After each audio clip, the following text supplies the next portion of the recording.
মোরা যেন রাতের ওই শিউলি ফুল, জান্নাতি বাগানের মোরা বুলবুল। মোরা ওই আকাশের জ্যোৎস্না তারা, দূরের পাহাড়ে মোরা ঝরনা ধারা। মোরা যেন রাতের ওই শিউলি ফুল, জান্নাতি বাগানের মোরা বুলবুল। মোরা وسلم من قرأ القرآن فاستظهره فأحل حلاله وحرم حرامه أدخله الله الجنة وشفعه في 10 من أهل بيته كلهم قد وجبت له النار. آمنت بالله صدق الله مولانا العظيم وصدق رسوله النبي الكريم. سبحانك لا علم لنا إلا ما علمتنا إنك أنت العليم الحكيم. رب اشرح لي صدري ويسر لي أمري واحلل عقدة من لساني يفقهوا قولي.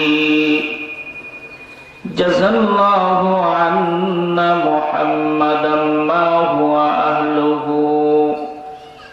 اللهم أرنا الحق حقا وارزقنا اتباعه وأرنا الباطل باطلا وارزقنا اجتنابه.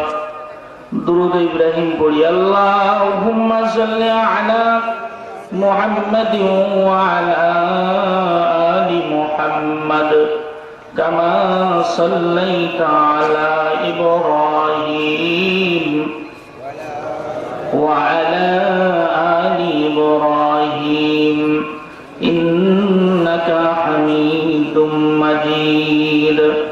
اللهم بارك على محمد وعلى آل محمد كما باركت على إبراهيم وعلى آل إبراهيم.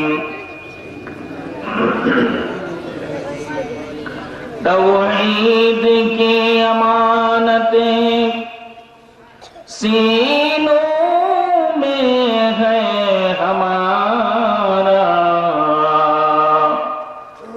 آسان نہیں مٹانا نام و نشان ہمارا. بلغ العلا بجمالہ کشف الدجى بجماله حسنت جميع خصاله. صلوا عليه. عشق نبی اگر جس دل میں حاصل نہیں، لاکھوں چیز حاصل ہے مگر کامل مومن نہیں. بلغ العلا بکمالہ کشف الدجى بجمالہ حسنت جمیع خصالہ. صلوا علیہ وآلہ. او پھل نہیں جس پھل کے اندر خوشبو نہیں.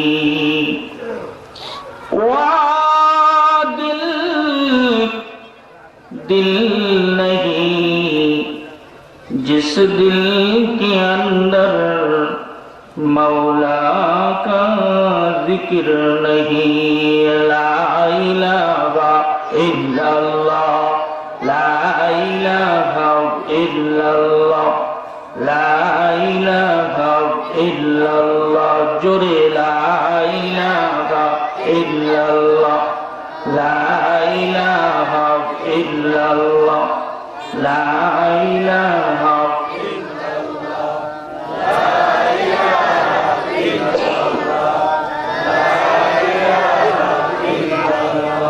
সময় থাকতে বান্ধব ভেলা, কাজে লাগবে সন্ধ্যাবেলা, কিছুই তোমার সঙ্গে যাবে না, যেতে হবে একলা।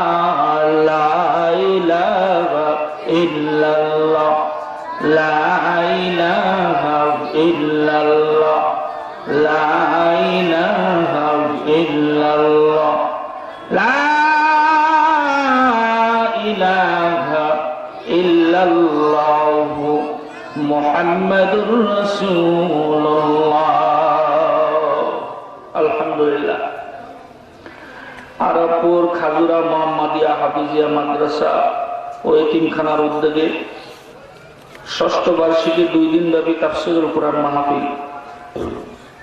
দ্বিতীয় দিন মাহফিলের শেষ অধিবেশনে সম্মানিত সভাপতি জনাব মোহাম্মদ নুরুল ইসলাম সাহেব, সভাপতি মাদ্রাসা কমিটি, উপস্থিত আজকের মাহফিলে এ জাতির রাহবার কর্ণধার হযরত উলামা ইকরামগণ, সামনে উপবিষ্ট দিন দরদি ইসলাম প্রিয় আমার মুরব্বী বাবাজিরা, যুবক ভাইয়েরা, কচিকাচা মাসুম বাচ্চারা, পর্দার আড়ালে অবস্থানরত আমার মা ও বোনেরা, সর্বপ্রথম সেই মহান রব্বুল আলামিনের দরবারে শুকরিয়া জ্ঞাপন করি, যেই মহান রব্বুল আলামিন আপনাকে আমাকে এই ফিতনা ফাসাদের জামানায়, আখিরি জামানায় সকল গুনাহের কাছ থেকে ফারেক করে 10 মায়ের 10 সন্তানকে আপন হয়ে কোরআন ও হাদিসের জলসা তথা জান্নাতি বাগানের মধ্যে জাকিরিন শাকিরিন আল্লাহ ওয়ালাদের সাথে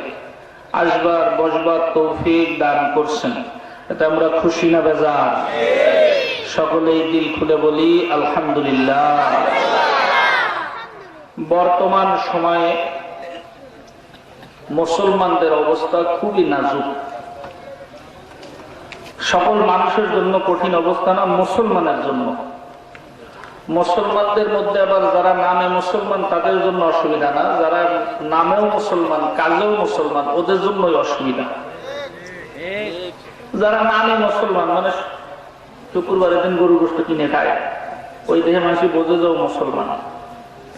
কেউ আছে যারা মুসলমান হইতেছে এই জন্য বোঝে যাও মুসলমান। এই ধরনের যারা, এই সমস্ত মানুষের জন্য কোনো সমস্যা না। সমস্যা হলো তাদের জন্য যারা নামে মুসলমান, কাজেও প্রত্যেক কাজে সে ব্যক্তি মুসলমান থাকতে চায়, তাদের জন্য বর্তমান সময় বড় কঠিন পরিস্থিতি। কথা ঠিক না বেঠিক? বন্ধুরা আমার, আমরা যাদেরকে মানুষ হিসাবে দেখি, মানুষ কিন্তু আসলে এই যে বাহ্যিক যেটা সুরত দেখা যায় এটার নাম মানুষ না। এটার নাম মানুষ, এটার নাম মানুষ না। এটা আদমশুমারিতে মানুষ হইতে পারে, কিন্তু আল্লাহ তাআলার খাতায় মানুষ হইতে গেলে অন্য কোন কাজ, এমন কিছু কাজ আছে যে কাজগুলো করে আল্লাহর খাতায়, মানুষের খাতায় নাম লেখাইতে হয়। এই যে যেটা উপরে দেখতেছি এটাকে সূরাত বলা হয়। এই সূরাতের কোনো দাম নাই আল্লাহ তাআলার কাছে যদি সিরাত ভালো না হয়। আর যার সিরাত ভালো হয়ে যাবে তার সূরাত অটোমেটিক ভালো হয়ে যাবে। আমার আগে মুফতি মনির সাহেব খুব ভালো ভালো হাদিস এবং কোরআনের আলোকে আপনাদের কথা শোনাইছেন। বন্ধু, খুব একটা বুঝার বিষয় এটা। আপনার একটা উদাহরণ দিলে আপনি বুঝে যাবেন যে মানুষ কারে কয়। দিল্লি শাহী মসজিদের পাশে একটা খানকা আছে, ওখানে আল্লাহর ওলির বসবাস ছিল। কোন একজন মানুষের কোন একদিন যে বলতেছে, হযরত আমার জন্য একটু দোয়া করেন। সাধারণত আমরা আল্লাহ ওয়ালাদের কাছে দেখলে, হাক্কানি পীর মাশায়েখদের কাছে গেলে, ইমাম সাহেবদের কাছে, আলেম ওলামাদের কাছে গেলে আমরা দোয়া চাই না? কথা বল না কেন? এই দোয়া চাওয়ার মতো যাই বলতেছে, হযরত মেরে লিয়ে কুছ দোয়া কিজিয়ে, আমার জন্য কিছু দোয়া করেন। যে যেমন হয় তার কথার ওজনও তেমন হয়, যে যত বড় তার দোয়াও তত বড়। তো হুজুরে দোয়া করতেছেন, আল্লাহ তুঝে ইনসান বানা দে। সুবহানাল্লাহ। সবাই বুঝে গেছেন কি কইছে? আল্লাহ তাআলা তোমাকে মানুষ বানায়া দে। 2 নম্বর দিন আবার আইসে বলতেছে, হুজুর আমার জন্য কিছু দোয়া করেন। তো হুজুরে প্রথম দিনে যে দোয়া, দ্বিতীয় দিন আবার ওই একই দোয়া করছে। 3 নম্বর দিন যে আবার দোয়া চাইতেছে, হুজুর আবার তার জন্য একই দোয়া করছেন, আল্লাহ তুঝে ইনসান বানা দে। 3 নম্বর দিন গেছে রাগ হয়ে, আপনি কি দোয়া করেন? আমি তো মানুষই, আমার আবার মানুষ বানায় দেখলে কি দোয়া করলেন আপনি? খুব রাগ হয়েছে। আপনি আমার সাথে মস্কারি করেন? ভাই, দুনিয়াতে আল্লাহ ওয়ালাদের নজরে এমন কিছু জিনিস আছে যেটা ওনারা দেখেন, সাধারণ মানুষের নজরে ওটা দেখা যায় না। ওনারা অন্য কিছুই দেখেন। আল্লাহ বললে তো ওনারা কিতাবাদি দিয়ে বুঝাইতে পারবেন না এই কথাটা। এমন কিছু কথা আছে যেগুলো বাস্তবে বুঝাইতে হয়, কিতাবাদি দিয়ে বোঝানো যায় না। মনে করেন কেউ যদি কবরের আযাব অস্বীকার করে, কবরে কোনো আযাব টাযাব নাই, আপনি কিতাবাদি পড়ে আমরা বুঝাইতে পারবেন? অত কিতাবাদি বুঝবে না। ওরা বুঝাইতে গেলে একটা কাজ করা লাগবে, ওরা মাইরে কবরে ঘুরে দেবো, তাহলে ও বুঝে যাবে যে কবরে আযাব আসে না নাই।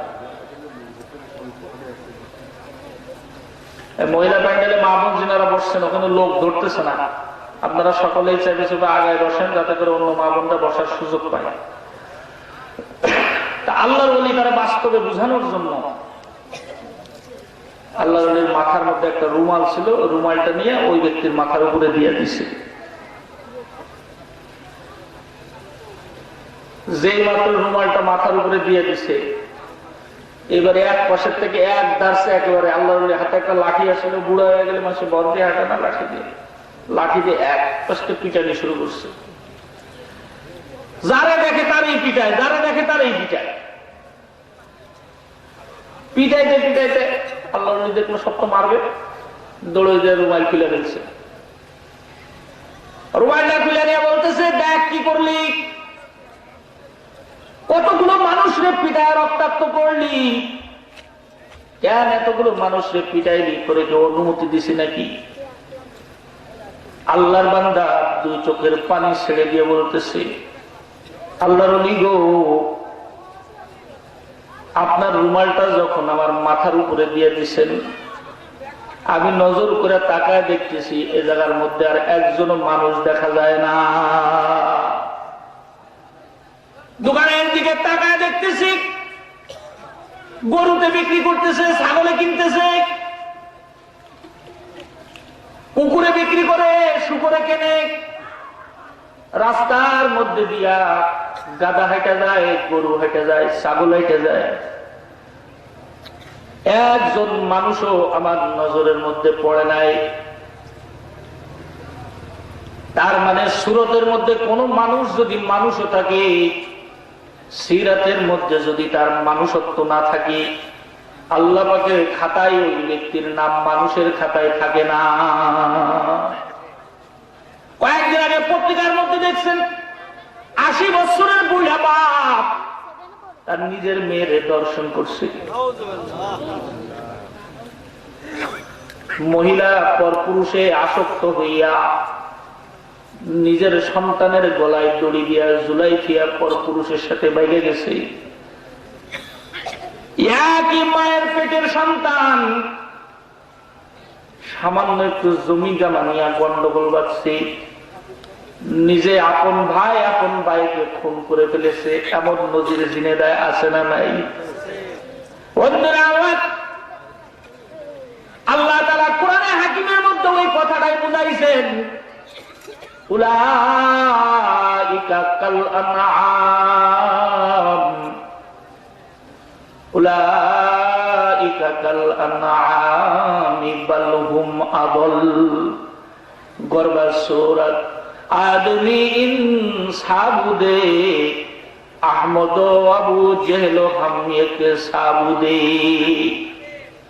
আল্লাহ পাক রব্বুল আলামিন বলেন, ওরা সুরতের মধ্যে মানুষ হইতে পারে কিন্তু সিরাতের মধ্যে মানুষ নয়।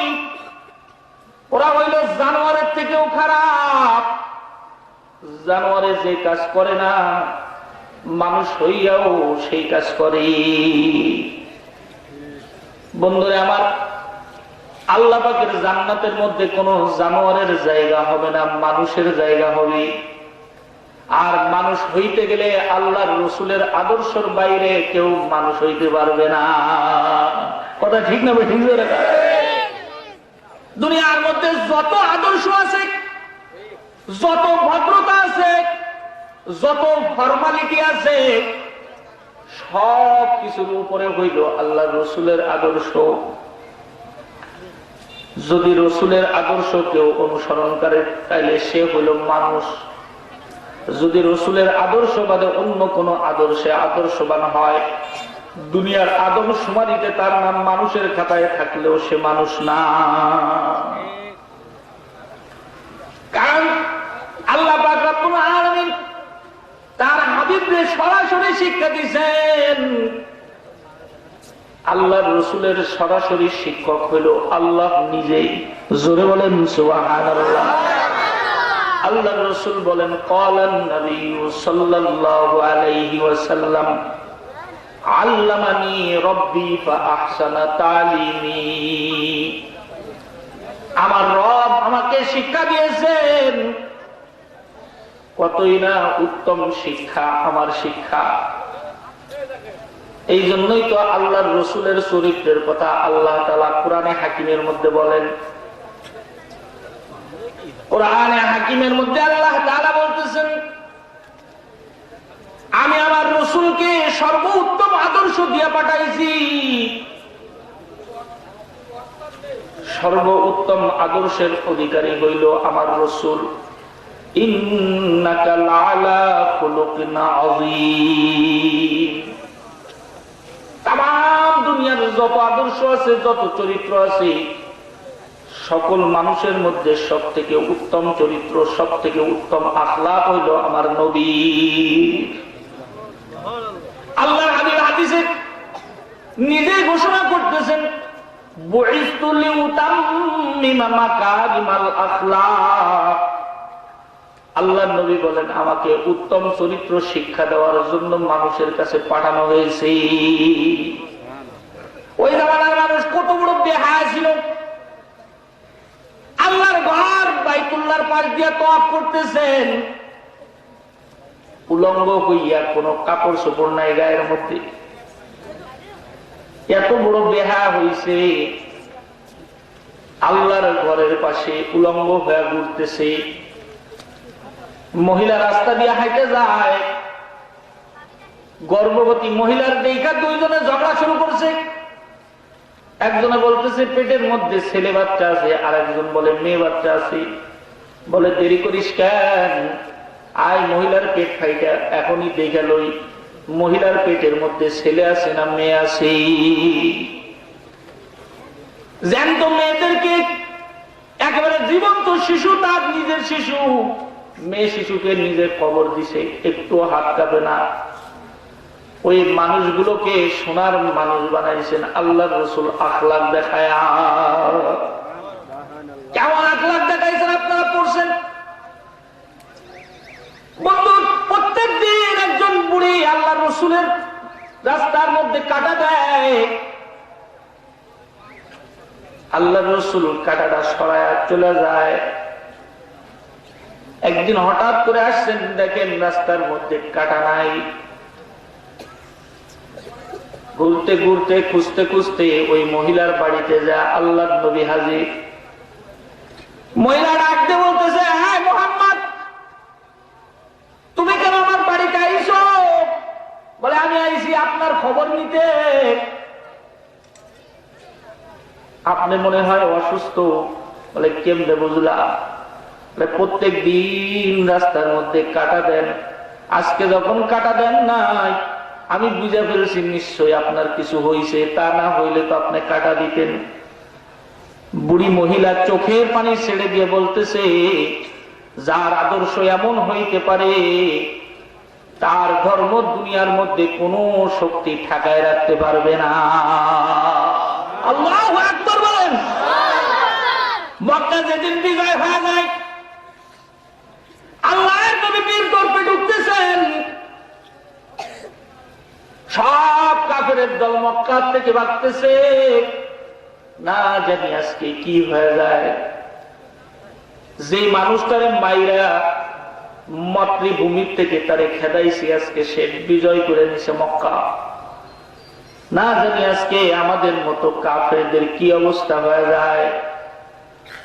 সবাই যখন চিন্তায় ভাগতেছে, এক বুড়ি মহিলা রাস্তার পাশে দাঁড়াই রয়েছে, বিশাল একটা গাট্টি নিয়ে। আল্লাহর রাসূল জিজ্ঞেস করতেছে, ও বুড়িমা, কি ব্যাপার দাঁড়িয়ে রয়েছে কেন? বলে, মুহাম্মদের বাড়িতে মক্কা থেকে বাইরে যাইতে চাই, কিন্তু এই গাট্টিটার কারণে যাইতে পারতেছি না, একটা কুলি হইলে ভালো হয়। আল্লাহর নবী বলেন, বুড়িমা চলো, তোমার এই গাট্টি আমি নিজে মাথায় করে তোমারে আগাই দিতেছি। বুড়িমা আগে আগে যায়, আল্লাহর রাসূল পিছে পিছে যায়। যেই জায়গার মধ্যে যা পড়াইছে ওই জায়গায় লিডার দাঁড়ায় রয়েছে, যখন দেখছে বুড়িমা আসতেছে, বুড়িমার পিছন পিছন আল্লাহর নবী আসতেছে, ডাক দিয়ে বলে, ওরে বুড়ি রে, কি কাম করলি, কি কাম করলি? আরে কি হয়েছে? যার বইতে মক্কা ছাড়ছো তারে সাথে করে লই আইছো। বুড়ি মাথার বোঝাটা নামাই দিয়া বলতেছে, তাম দুনিয়ার মানুষেরা শুনে রাখ, যদি মুহাম্মদের আদর্শ এইটাই হয়ে থাকে, আমি বুড়ি সাক্ষী দিতেছি, মুহাম্মদের এই ধর্ম দুনিয়ার কোন ধর্মে ঠেকায় রাখতে পারবে না।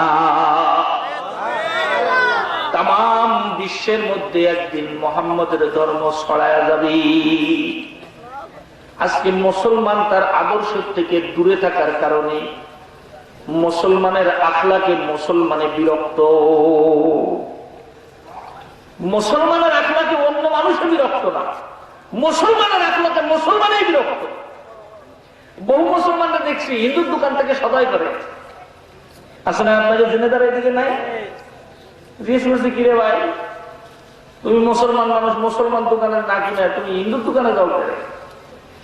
কয়, হুজুর কি কমু, দোকানে একেবারে দাড়ি পাল্লা ধরে ঝুলায় দেয়, 100-200 গ্রাম বেশি, অন্য দোকানে যে মেপে দিয়ে 800 গ্রামও পড়ে না। আসে না নাই? আমার কথা বুঝেন না মানে? বুঝলে একটু হ্যাঁ না কয়েন, তাহলে আমি বুঝবো যে না বুঝতেছে না। মুসলমানের আখলাকে মুসলমানে বিরক্ত। 2 তলা ঘর করছে, পাশের লোক হয়তো গরিব মানুষ, পিসাবখানার ড্রেন দিয়ে থুইছে ওর বাড়ির দিকে, যতবার মতে ওর বাড়ি এসে যায়, ছাদের মধ্যে পাইপ দিয়ে থুইছে এত লম্বা করে। পাশের বেটা বাড়ি টিনের ঘর, টিনের ঘরে তো এমনি দেখবেন ছোট একটা বড়ের দানাও যদি পড়ে মনে হয় যেন বড় একটা পাথর পড়ছে। রাত্রেবেলায় ছাদের ঘর আলা যারা, ওরা বৃষ্টি হইলে টেরই পায় না, বাইরে বেরোয় সকালবেলা, ও বৃষ্টি হয়েছে টেরই পাই। আর টিনের ঘর যা, কোন রকম যদি একটু বৃষ্টি হয়, কম্বল টম্বল নিয়ে খাটের এক কোনারে যায়, লাই লাইলা সুবহানাকা ইন্নী কুনতু মিনাজ জালিমিন। কথা ঠিক না ভাই? এর ছাদের পাইপ দিয়ে তুইছে আরেকজনের টিনের উপরে, এ তো আরামে ঘুমাইছে, কইতে পারে না রাত্রে বৃষ্টি হয়েছে, আর ও বেটায় রাত্রে ঘুমাইতে পারে না, মনে করছে বাইরে তুফান হয়ে যাইতেছে। ঘর করছে, ঘরের মধ্যে বাড়ি করছে, বাড়িতে কত জায়গা আছে, বাথরুমটা দিয়ে দিয়েছে একদম রাস্তার পাশে, যাতে মানুষের যাইতে আইতে আতরের গ্রাম ছুটতে পারে ভালো মতো। আসে না নাই? মুসলমানের আখলাক বদ আখলাক হয়ে যাওয়ার কারণে মুসলমান এত বেইজ্জতি, এত লাঞ্ছনা, এত বঞ্চনার শিকার, একমাত্র কারণ নিজের আদর্শের থেকে নিজে দূরে চলে গেছে। চা খাইতে বসে দেখবেন দোকানে ওনার দেখায় চা, ও এইবার আপনাদের দিকে আসছে, আমি তো মনে করছি আমাদের যশোরের ওদিকে আছে, এদিক মনে হয় নাই, বা আমার দিয়ে চা মারতেছে। তোর কলেরা জাতের মধ্যে ডাইনাতে ডাইনাতে বিড়ি খাইতেছে, বা আমার তো চা মারতেছে, শূন্যত তাই দেখতেছে। ডাইনাতে খাওয়া শূন্যত না, বিড়ি বা আমাদের খাওয়া যায়, ডাইনাতে মারতেছে। চরিত্রের অধপতন ঘটছে, শুধু সাধারণ মানুষের না, ভালো ভালো শিক্ষিত মানুষেরও ঘটছে। আমি কিছুদিন আগে মাগুয়ার থেকে প্রোগ্রাম করে আসতেছি, মোহাম্মদপুরের থেকে আইসে বাইনার মোড়ে দাঁড়াইছি, আমার মোটরসাইকেলের চাকা পাংচার হয়ে গেছে। চিন্তা করলাম যে এত সকালবেলায় কেমন মোটরসাইকেল ঠিক করে এদিকে আবার এসে মাদ্রাসায় ক্লাস করাইতে হবে। তো পরে দেখি যে চরমনার এক মুড়ি সকালবেলা নামাজ পড়ে বেচারা কোনো সব দোকান বন্ধ, একটা পানের দোকান খোলা আছে, আর ওই বেচারা গ্যারেজ খুলতেছে। আমি মনে করলাম মানে আল্লাহ তাআলা আমার জন্যই পাঠাই দিছে, দোকান খুলছে। আমি বলছি চাচা চাকাটা তাড়াতাড়ি ঠিক করে দেন, আমি যশোরের দিকে যাবো। বলতেছে বাবাজি আপনি তাহলে এই পাশে এক জায়গায় একটা পান বা চা খাইতে লাগে, আমি ঠিক করতেছি। এর মধ্যেই মোটামুটি দেখি যে বাস একটা চলে আইছে, শিক্ষা সফর যায় না, বুবা বেলকা মানুষের মতো তাকাই রয়েছেন, বোঝেন না আমার কথা? শিক্ষা সফরে যায় না, তাকারে দিয়েছে। শিক্ষা সফর যায় কারা? কৃষক, শ্রমিক, দোকানদার, এরা শিক্ষা সফরে যায়। শিক্ষার্থী আর শিক্ষক মিলে শিক্ষা সফরে যায়। তাহলে স্কুল রাষ্ট্র কি জন্য? গাছ কাটার জন্য? স্কুলটা কিসের? শিক্ষার জন্য। তার মানে যে শিক্ষা স্কুলে দেওয়া যায় না, জঙ্গলে নিয়ে শিখতে হয়, ওইটা শিখানোর জন্য বাস ভাড়া করে আলাদা করে নিয়ে যায়। কথা ঠিক না? ঠিক না? মুসলমানের বাচ্চা শিক্ষা সফরে যেতেছে, এমন শিক্ষা দিয়ে নিয়ে আসে, কয়েকদিন পরে দেখবেন আইসে বমি বমি ভাব হতেছে, তাড়াতাড়ি নার্সিং হোমে নিয়ে যাওয়া লাগে। তো বাস এসে দাঁড়াইছে, ওর গায়ে তো ব্যানার দিয়ে রয়েছে শিক্ষা সফর, নাম কইলাম না, স্কুলের নাম না কয় ভালো, আমার মনে আছে।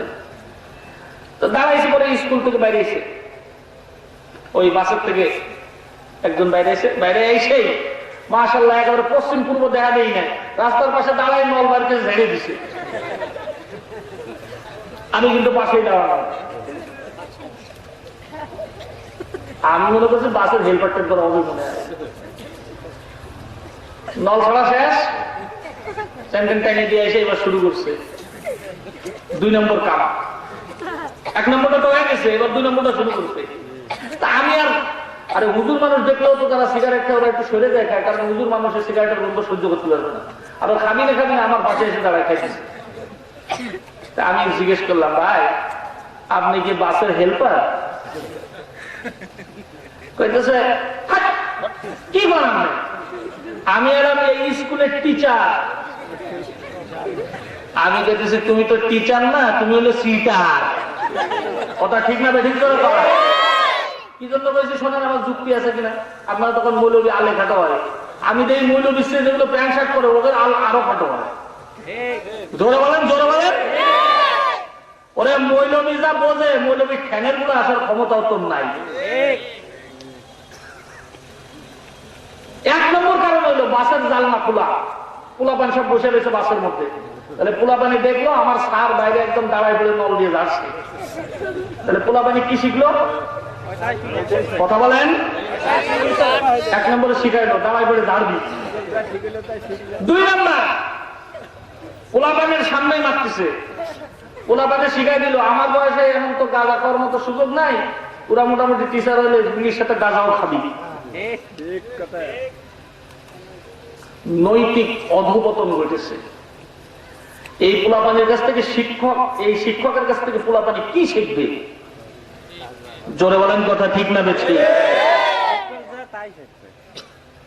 স্কুলে ঢুকলে ক্লাসের মধ্যে ঢুকে গুড মর্নিং, এই গুড মর্নিং কি মুসলমানের আদর্শ? জোরে বলেন। এটা আল্লাহ রসুলের আদর্শ? এটা কার আদর্শ? ইহুদি খ্রিস্টানের আদর্শ। তুমি মুসলমানের বাচ্চা, তোমার বাপ দাদা সব মুসলমান, পরিচয় দিতে গেলে 14 গোষ্ঠী সব মুসলমান কর। তো মুসলমানের যে মুসলমানই শিখাইছে তার আদর্শটা শিখে তারপরে শিক্ষকতা করো না। সমস্যা আছে কোনো? ক্লাসরুমে ঢুকলে যদি বলে আসসালামু আলাইকুম ওয়া রাহমাতুল্লাহ, তাহলে ও ঢুকলো, ওর সাথে সাথে রহমতের ফেরেশতা ঢুকলো। আর ও যখন গুড মর্নিং কইছে, ওর সাথে সাথে শয়তান ঢুকছে। পোলা পানে কইতেছে দাঁড়া, তোরে একটু পরে ওয়ার্নিং দিব। গুড মর্নিং, একটু পরে তোরে দিব ওয়ার্নিং। বুঝতে পারবি কেমন লাগে। এই জন্য দেখেন না, নকল করছে, ধরা গাইছে, পরে মাইরে খেনার মধ্যে ফেলাই দিছে। খেনার মধ্যে ফেলাবে, তুই ঢুকার সময় গুড মর্নিং করে ঢুকেছিস, তুই তোর খেনার মধ্যে ফেলাবে না, কোনে ফেলাবে? বন্ধুরা আমার, এই জন্য আল্লাহ পাক কোরআনে হাকিম যেদিন নাযিল করেছেন, সব মানুষের এটা বুঝাই দিচ্ছেন, দুনিয়ার যত পড়া আছে, পড়ার মধ্যে যদি রবের পড়া ওর সাথে না থাকে, তাইলে মানুষগুলা অমানুষ হয়ে যাবে। তুমি স্কুলে পড়ো, কলেজে পড়ো, ইংলিশ মিডিয়ামে পড়ো, দুনিয়ার যে জায়গায় পড়ো, তোমার পড়ার মধ্যে রবের পড়া থাকা লাগবে, ধর্মীয় শিক্ষা থাকা লাগবে। ধর্মীয় শিক্ষা না থাকলে মানুষ কয়দিন পরে হাইওয়ান হয়ে যাবে। আল্লাহ বলেন ইকরা বিসমি রাব্বিকাল্লাযী খালাক। ওই পড়া পড় যে পড়ার মধ্যে তোর রবের কথা আছে। জোরে কোন সুবহানাল্লাহ। তাম দুনিয়ার মধ্যে যত জ্ঞান আছে, যত শিক্ষা আছে, আল্লাহর রাসূল বলেন সব শিক্ষার মধ্যে সব থেকে দামি শিক্ষা হইল খায়রুকুম মান তাআল্লামাল কুরআনা ওয়া আল্লামা। যে কোরআন শিখবে আর যে কোরআন শিখাবে, এরা হইল সব থেকে দামি। শুধু তাই নয় বন্ধু, আল্লাহর নবী বলেন আসমানি যতগুলো কিতাব আছে, সমস্ত কিতাবের মধ্যে সর্বশ্রেষ্ঠ কিতাব হইল কোরআন, যেটাকে আল্লাহ তাআলা আল্লাহর ভাষায় কালামুল্লাহ বলেছেন। সরাসরি আল্লাহ তাআলার কথা। হযরত হাকিম মুহাম্মদ থানভী লেখেন, যদি আল্লাহ তাআলার সাথে কারোর কথা কইতে মনে চায়, কোরআনে কারীম পড়লে তার সাথে আল্লাহর সাথে কথা হয়ে যায়। বন্ধু, দুনিয়ার মধ্যে যত পড়া আছে, কোন পড়ার মধ্যে এরকম নাই প্রত্যেক অক্ষরে অক্ষরে তার নেকি মিলবে। আছে নাকি? জোরে বলেন। কোরআনে হাকিম এমন একটা কিতাব যার প্রত্যেকটা অক্ষরের মধ্যে কম পক্ষে 10 নেকি মিলবে। আল্লাহর নবী বলেন, যে ব্যক্তি কোরআন তেলাওয়াত করবে কম পক্ষে 3টা লাভে সে লাভবান হবে। জোরে কোন সুবহানাল্লাহ।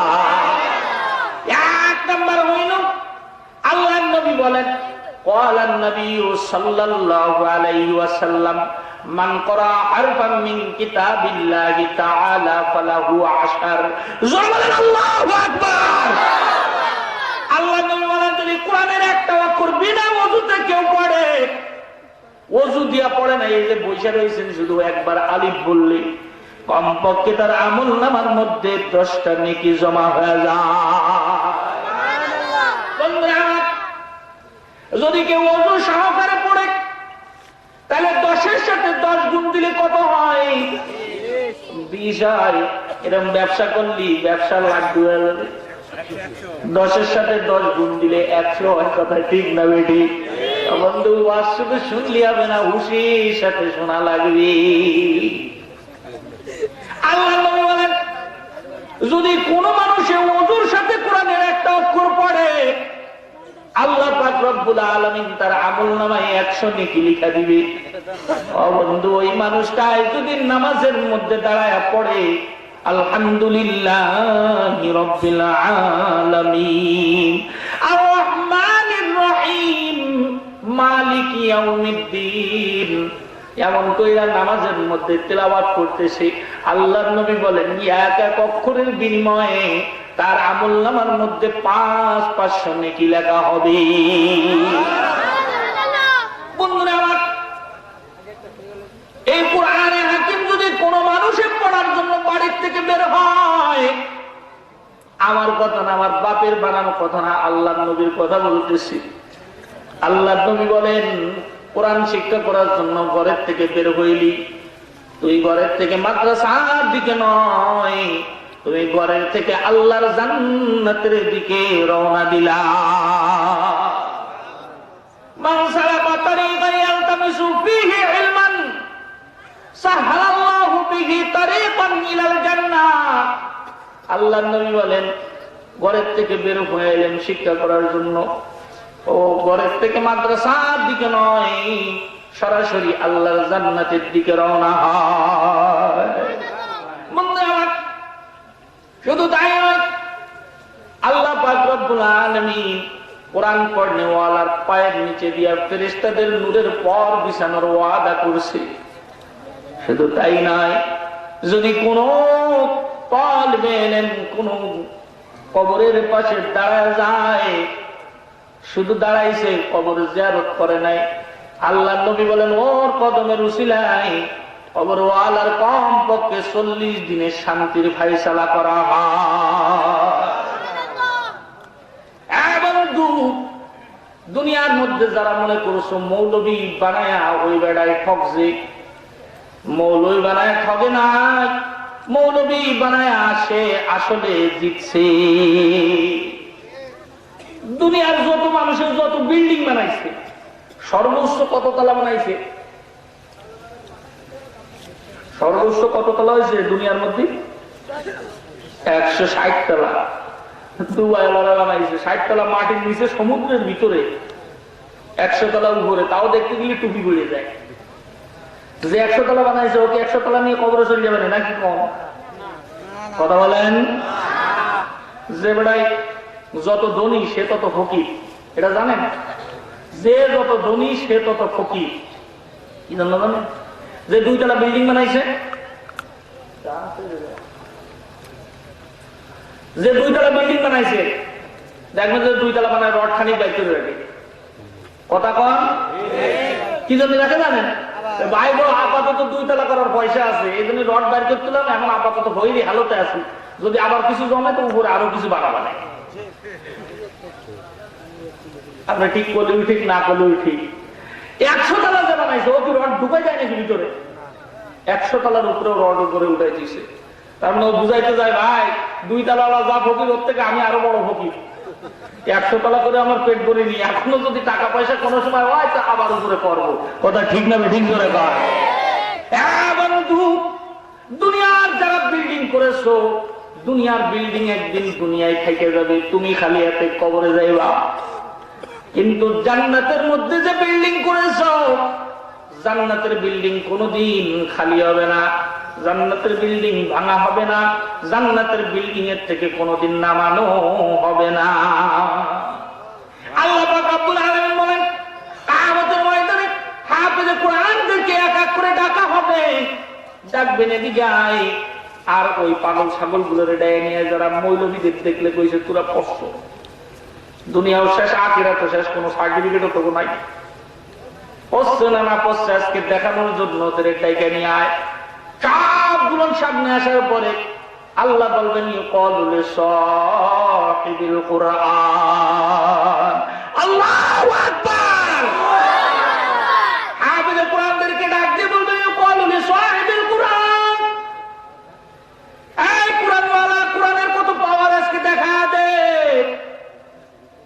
ইকরা ওয়ারতাকি ওয়ারাতিল কামা কুনতা তুরাতিলু ফিদ দুনিয়া, দুনিয়ার মধ্যে যেমন কোরআন তিলাওয়াত করতে, আজকে একটু কোরআন তিলাওয়াত করা আমি মাওলাই শুনবো। হাফেজে কোরআন যখন কোরআন তিলাওয়াত শুরু করবে, এক এক আয়াত পড়তে থাকবে আর জান্নাতের মধ্যে এক এক তালা হইতে থাকবে। হাফেজে কোরআন যেখানে যে থামবে তার বিল্ডিং ও ওই জায়গায় যায় থামবে। দুনিয়ার মানুষ সারা জীবন চেষ্টা করলেও 6666 তালা বানাতে পারবে না। দুনিয়ার বিল্ডিং হইলো বাটারির দিয়া জান্নাতের বিল্ডিং হইল একটা স্বর্ণের ইট, একটা হইল রূপার ইট। এমন নিয়ামত আল্লাহ রাখছেন, দুনিয়ার মানুষের দেখে নাই তো দেখে নাই, দুনিয়ার মানুষের কোনোদিন কল্পনাও করতে পারবে না এত সুন্দর বিল্ডিং। বন্ধু শুধু তাই নয়, যাদের সন্তান আছে বহু জায়গায় মাহফিলে গেলে এই যে মুসাফিরা কয়, হুজুর আমার পোলাটা ইংলিশ মিডিয়ামে পড়ে, একটু দোয়া করেন যেন বড় একটা পদে চাকরি পায়, ওসি হতে পারে, ডিসি হতে পারে, এসপি হইতে পারে, সচিব হইতে পারে, এরকম দোয়া চায়।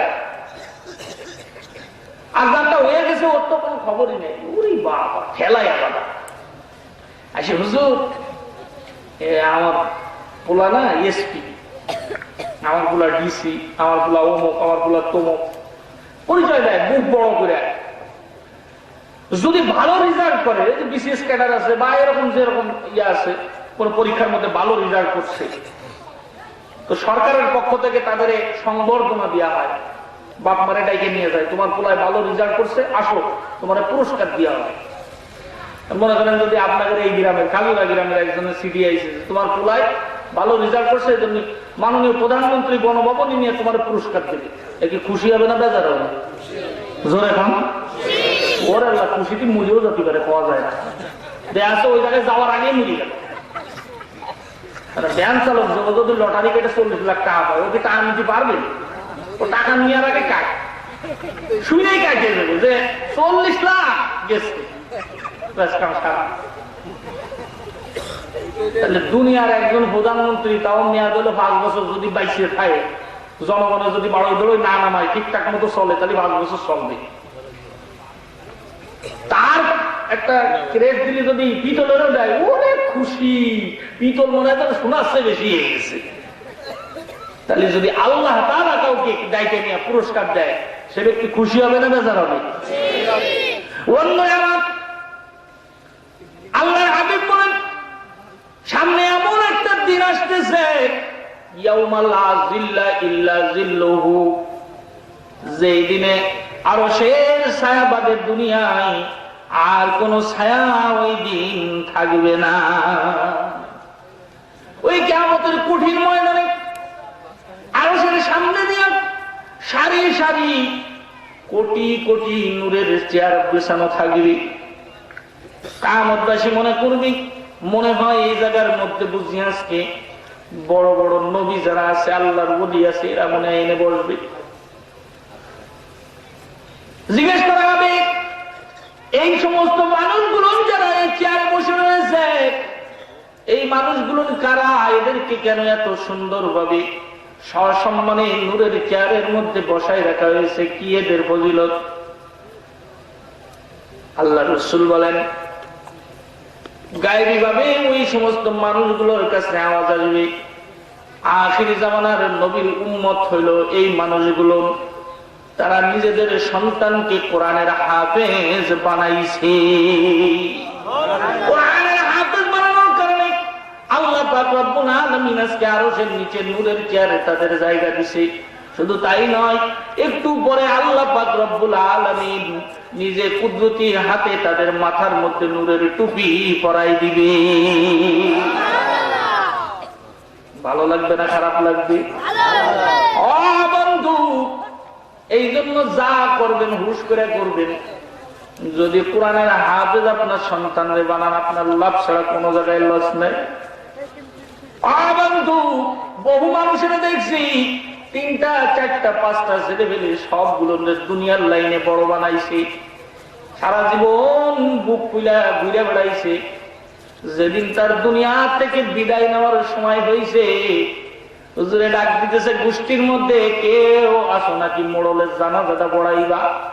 আল্লাহর রহমতে গোষ্ঠীর মধ্যে একটাও আলিফ বা কওয়ার লোক নাই। জানাজা পড়াবে কিনা?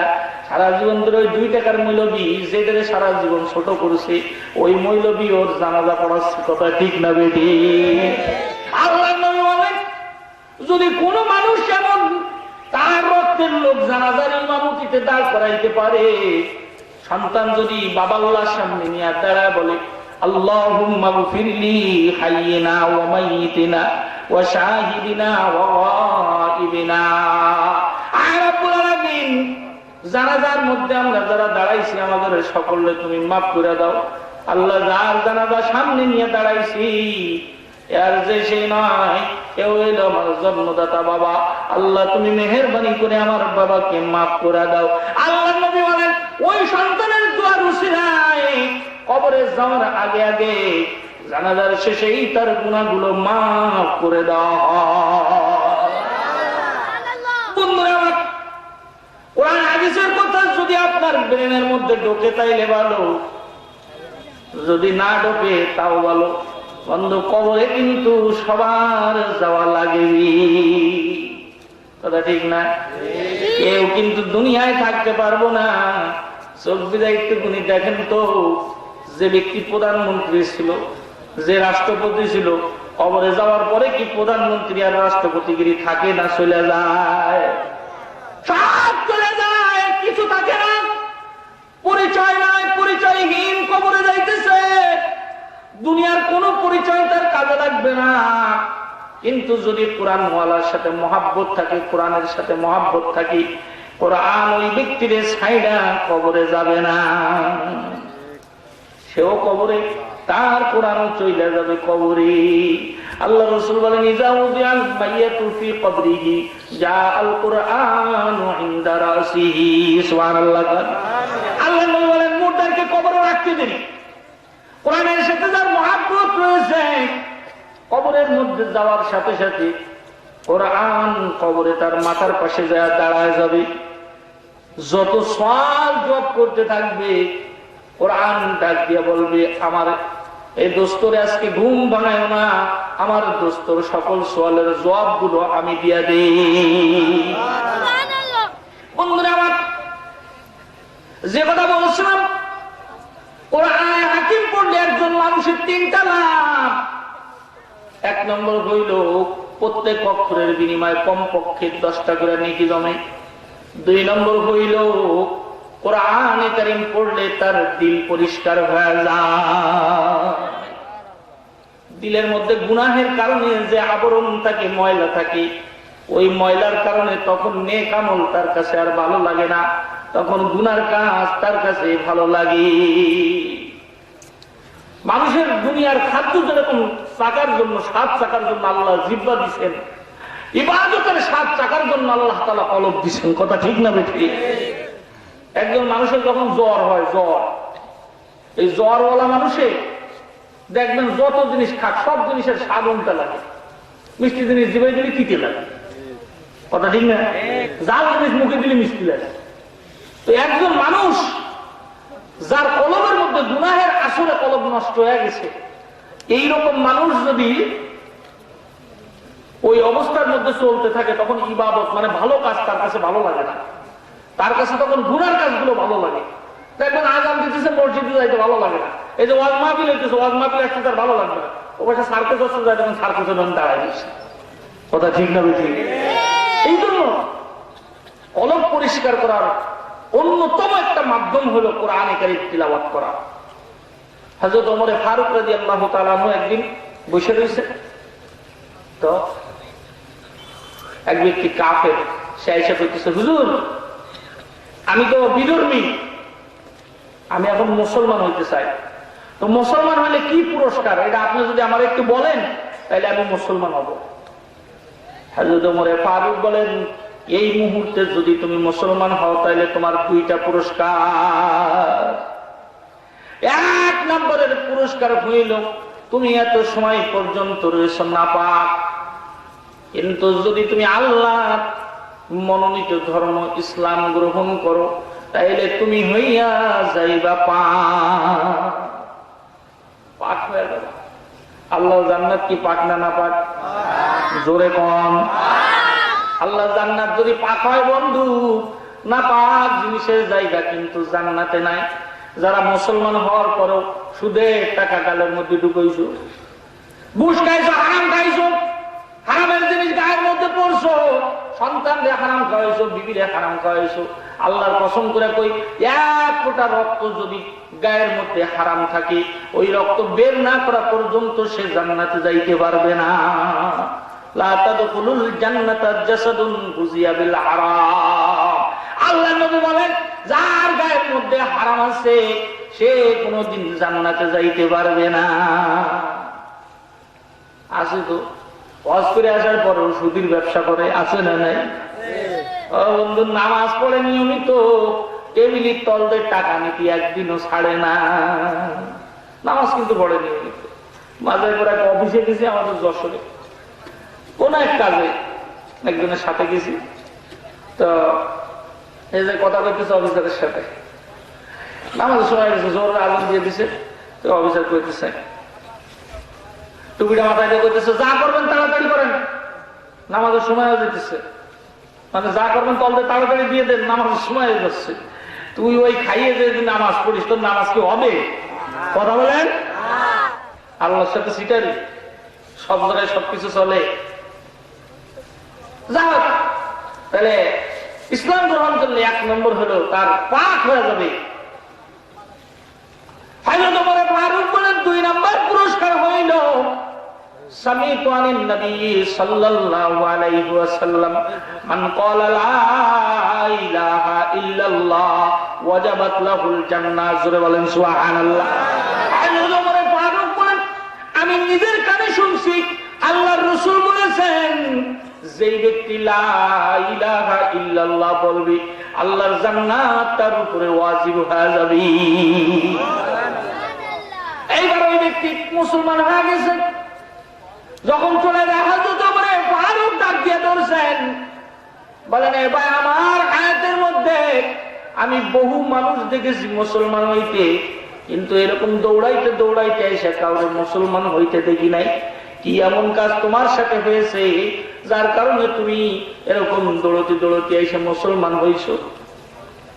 ওই ব্যক্তি ডাক দিয়ে বলে, ওমর ফারুক, ওগো খলিফাতুল মুসলিমিন, আমি যখন বাড়ির থেকে বের হয়েছি, রাস্তার মধ্যে আসার পরে দেখি রাস্তার পাশে একজন ব্যক্তি কোরআন পড়তেছে। আমার কাছে এত মধুর লাগলো, আমি কোরআন ওয়ালার পাশে দাঁড়ায় দাঁড়ায় শুনতে থাকলাম। ওগো খলিফাতুল মুসলিমিন, যখন কোরআন আমার কানে গেছে, আমার মনের মধ্যে থেকে মনে হইতেছে কত ভারী ভারী জিনিসগুলো দিলের থেকে নেমে যাইতেছে। এরকম শুনতে শুনতে কিছু সময় পরে মনে হইতেছে আমার ফলকটা একেবারে হালকা হয়ে গেল, আমার চোখের কোণা দিয়ে পানি এসে পড়ছে। আমি চিন্তা করতেছি, এটা দুনিয়ার মানুষের কোন কালাম হইতে পারে না, এই কালামটা নিশ্চয়ই ঐশী বাণী।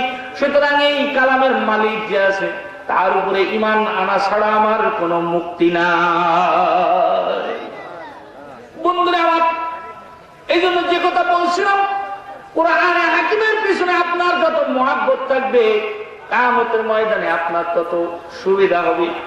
আল্লাহ রাসূল বলেন, আর কোরআন হুজ্জাতুন লাকা আও আলাইকা, কোরআন হয়তো তোমার পক্ষে হবে বা বিপক্ষে হবে। এজন্য কোরআনের পক্ষে থাকতে রাজি আছেন ইনশাআল্লাহ? বন্ধু, দুনিয়ার মধ্যে কিছু মানুষ আছেন যারা মানুষ হওয়ার পরেও মানুষের আখলাক গ্রহণ করেন নাই। আল্লাহ বলেন, ওই সমস্ত মানুষগুলোকে জান্নাতি মানুষের জিজ্ঞেস করবে, কি ব্যাপার রে, জাহান্নামের মধ্যে কেন আইলি রে? মুসলমান হওয়ার পরেও কেন তুই জাহান্নামের মধ্যে? আমার খালা বড় ধার্মিক লোক ছিল, এই চাচতো ভাই আমার চাচা বড় ধার্মিক লোক ছিল। এই কাউকে দেখবে তার নিজের আপন ভাই জাহান্নামের মধ্যে, ডাক দিয়ে বলবে, এ ভাই, তুমি যে মার পেটের থেকে আসছো, আমিও তো ওই মার পেটের থেকে আসছি, আজকে আমি জান্নাত পাইলাম, তুমি কেন জাহান্নামে গেলাম? আমি দুনিয়ার মধ্যে মানুষ ছিলাম ঠিক, কিন্তু 5টা দোষ আমার মধ্যে ছিল, অর্থাৎ 5টা গুণ আমি অর্জন করতে পারি নাই, যার কারণে আমার নামটা মানুষের খাতায় ছিল না। আমার জন্য আল্লাহর জান্নাত বরাদ্দ না হইয়া আল্লাহর জাহান্নাম আমার জায়গা হইছে। সূরা মুদাসসিরের মধ্যে আল্লাহ পাক রব্বুল আলামিন জান্নাত এবং জাহান্নাম এই 2 জায়গার বাসিন্দাদের সংলাপ তুলে ধরছেন। জান্নাতি মানুষগুলো জিজ্ঞেস করবে, মা সালাকাকুম ফি সাকার, কি কারণে জাহান্নামের মধ্যে আইছো? মুসলমান হওয়ার পরেও তোমার কপালের মধ্যে দেখা যায় কালেমা, কিন্তু তুমি জাহান্নামের মধ্যে কেন? তোমার তো জান্নাতে যাওয়ার কথা। সরাসরি বন্ধু, দুনিয়ার মধ্যে যদিও মানুষের মিথ্যা কথা বলে, কবরে যাইয়া কবরের জিন্দেগির পরের থেকে নিয়ে কেউ কোনো মিথ্যা কথা কবে না। কবরের থেকে নিয়ে সবাই সত্যি কথা কওয়া শুরু করে দেবে। কেন জানেন? জাহান্নামে যাদের জিজ্ঞেস করবে, তা ওরা বলবে একদম সত্যি কথাটাই বলবে। তাহলে আমাদের মধ্যে 5 দোষ ছিল। 1 নম্বর হইল লাম নাকু মিনাল মুসাল্লিন, মুসলমান ছিলাম কিন্তু মুসল্লি ছিলাম না। আছে না নাই? আরো জোরে কোন? মুসলমান হইছে বন্ধু, মনের ভুলেও পশ্চিম দিকে উসট খায় না, মনের ভুলেও নামাজ কালামের দ্বারে কাছে নাই। নাম জিজ্ঞেস করলি, আমার নাম আব্দুর রহমান। নাম কি? আব্দুর রহমান। মসজিদে তো দূরে থাকে, পশ্চিম দিকে উসট খায়। আমার ভাষায় আমি নামাজিদের, আমাদের দেশের কিছু, আমাদের যশোরের কথা বলতেছি, আমাদের যশোরে কিছু নামাজি আছে, দেখেন তো আপনাদের এদিকে এরকম আসে নাই। কিছু আছে শুক্কুর আলী। শুক্কুর আলী বুঝেন? শুধু শুক্রবারের দিন মসজিদে যায়, আর সারা বছর আল্লাহর মতে সারা সপ্তাহ কোনো খবর নাই। আপনাদের এদিকে আছে? জিনেদার এদিকে আল্লাহও আছে। কতগুলো আছে বরাত আলী, শুধু সবে বরাতের রাত্রি খুঁজে পাওয়া যাবে, আর কোনোদিন খবর নাই। কিছু আছে কদর আলী, সবে কদরের রাত্রি আছে, বাকি কয়েকদিন খবর নাই। আছে না নাই? বন্ধু, কিছু আছে রমজান আলী, রমজানের চাঁদ উঠছে, কত সুন্দর মুসল্লি নামাজ পড়ে, যে ঈদের চাঁদ উঠে গেছে, নামাজ দণ্ডানাটান হয়ে গেছে। আছে না? আর এক গ্রুপ আছে সবচেয়ে বড় মুসল্লি, এরা মসজিদে ঢুকার চান্স পায় না, শুধু মাঠে ঘাটে ঘুরে বেড়ায়। ওরা হলো ঈদ আলী। কি আলী? ঈদ আলী, শুধু ঈদের নামাজ পড়ে, আর কোনো নামাজের খবর নাই। এরাও কিন্তু মুসল্লি। এরা চিন্তা করতে পারে আমরাও তো মুসল্লি, তাহলে আল্লাহ জান্নাত মনে আমরাও পাবো। এই কথা, আল্লাহ জান্নাতের কথা দুনিয়ার মধ্যে কোরআন শরীফে একদম ক্লিয়ার করে দিয়েছে। এখানে ঠেলাও বেশি, এই সিজনালি মুসল্লি যেগুলো, এগুলো ঠেলাও বেশি। যে এখন ওরে বাবা, একেবারে সুতির মাঠ দিয়া জামা একটা গায়ে দিয়ে, 4 তলা 5 তলা টুপি একটা মাথায় দেবে দিয়ে, ওর চাষা অজে গেছিল, অজের তাই দেখছে বাইবুটা নামাজ পড়ে না। তাহলে কেমনে কই নামাজের কথা চিন্তা করছে, একটা যায় নামাজ দিই, তিনি বুঝবেন যায় নামাজ দিয়েছে, চাষা নামাজ পড়া লাগবে। ও মনে করছে যায় নামাজ, এটা মনে হয় সিজনে সিজনে ব্যবহার করতে গেছে, ওটাকে আলমারির মধ্যে তুলে দিচ্ছে। ওই সময় দেখবেন একেবারে বগলের মধ্যে নিয়ে মসজিদে যখন আইতে যায়, দেখলি মনে হয় একেবারে আব্দুল কাদের জিলানীর বাইরে বাইরে যাচ্ছে। কথা ঠিক না? আর এমনি এই যে সিজন যখন চলে, ওই সময় দেখবেন 5 ওয়াক্ত মুসল্লি যারা, এরা মসজিদে জায়গা পায় না। এই উটকো মুসল্লির ভিড়, যারা নিয়মিত নামাজ পড়ে, এরা জায়গাই পায় না। কারণ এরা তো অভ্যাস হলো যখন আজান দেবে তখন মসজিদে যাবে। আর এরা তো বছরে একদিন বা হয়তো ওই সিজনে সিজনে 2-4 দিন, ওরা আজান দিয়ে আধা ঘন্টা আগে যে সামনের কাতারে বসে থাকে, তারা নামাজ নামাজ এসে জায়গা পায় না। কি করবে? রুমাল বিষয়ে বাইরে নামাজ পড়া লাগে। কথা ঠিক না বেঠে? বন্ধু, এই যে যারা মুসলমান আসো কিন্তু সিজনে সিজনে নামাজ পড়ো, তারা ভালো করে শুনে নাও বন্ধু, কিয়ামতের ময়দানে আল্লাহ পাক রব্বুল আলামিন ডাক দেবে, দিকে তোর নাম কি? আমার নাম আব্দুর রহমান। নামাজ পড়ছো? আল্লাহ কি কও? ইসরা কাউবিন সব পড়েছি, ফরজ নামাজ তো সব সময় পড়েছি, কোনোদিন তাকবীরুল্লাহ ছুটিনি, আসলে জীবনে কোনোদিন পশ্চিম দিকে উচটো খাইনি। আল্লাহ খাই নাই, তাহলে তোরা আজকে একটা বাম্পার অফার দিয়ে দিলাম। কি অফার? কথা কান না কে? Bumper offer. দেখবেন মাঝে মাঝে কোম্পানির মাল যখন না চলে তখন বাম্পার অফার দেয়। তার মানে মাল পড়ে রয়েছে, এগুলো একবারে চালান দিয়ে দাও, লাভ হলো আসো, কোম্পানি পরে হিসেব করবেন। আল্লাহ বলবেন আজকে কিয়ামতের ময়দানে বাম্পার অফার।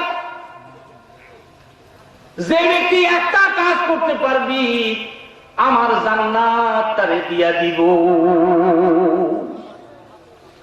ও কবে ওরে আল্লাহ, মৌলবীরা সারা জীবন ওয়াজ করেছে, এ খাইয়ে না ও খাও, এ করে না ও করো, এ করো তা করো, এইসব প্রতি আর শুনতে শুনতে কান জ্বালা হয়ে গেছে।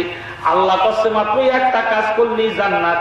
আল্লাহ তাড়াতাড়ি কও, এত সময় সূর্যের তলে দাঁড়াই থাইকা গিলুটা একেবারে শুকোই গেছে, ওই যে জান্নাত দেখা যাচ্ছে, তাড়াতাড়ি যে একটু শরবত মরবত খাই দিয়ে।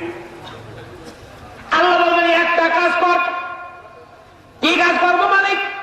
ইয়াউমা ইউকশাফু আন সাকিউ ওয়া ইউদআউনা ইলা সুজুদ। আল্লাহ বলবেন আজকে আমার কুদরতি কদমে একটা সিজদা দিতে পারলি তোর জন্য জান্নাত। ও মনে করছে দুনিয়ায় যেরকম আত্মাও নাড়ানো নিজের ইচ্ছা মতন নাড়ানো যায়, ওই দিনও মনে হয় নিজের ইচ্ছা মতো সিজদা দিয়া যাবি। কেসি গেট দেখছেন? কেসি গেট, কেসি গেট দেখেননি? এই কেসি গেটের মধ্যে সচল রাখা লাগবে সবসময়, দেখবেন হয় মোবিল দিয়া লাগে না গিরিশ দিয়া লাগে। যদি ওই 2-4 বছর হয়ে গেছে, পানি ভর্তি ভর্তি জং ধরে গেছে, কোন রকম মোবিলও দেয় না, গিরিশও দেয় না, বড় এক হাইটের ভালো আন যায়, যদি ওইটা খেলে ওইটা কি খুলবে? ও হাইটের বেকায় যেতে পারে, গা ভেঙে যেতে পারে, কিন্তু দরজা খুলবে না। কথা ঠিক না? আল্লাহ পাক রব্বুল আলামিন বলেন কিয়ামতের ময়দানে ও চেষ্টা করবে হাতটা একটু বেঁকায়, মাথাটা একটু বেঁকায়, পাটা একটু বেঁকায়, একটা সিজদা মাইরে দিলি জান্নাত।